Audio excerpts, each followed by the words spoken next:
There are several anniversaries this weekend that people are remembering when it comes to hurricanes here in South Louisiana.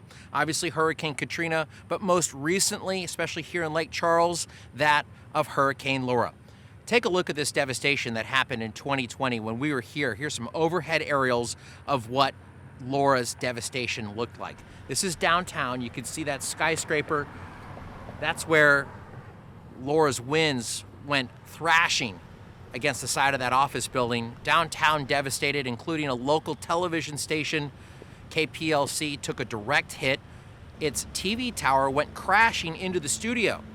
Thankfully, everyone was already evacuated when those hurricane-force winds came rolling through the town. And the meteorologists practicing what they preach, making sure that they were well gone and evacuated before the tower even had a chance to come crashing down. I was very glad we were not here because somebody definitely would have got hurt, if not worse, and our management made a very good call to get us out of here when they did, and I think that saved a lot of lives also, as I mentioned earlier, that it saved a lot of lives in our community because once we left, they knew this situation was very serious, but it was very sad to see the station destroyed like this, and especially when you got back in person, it hit different.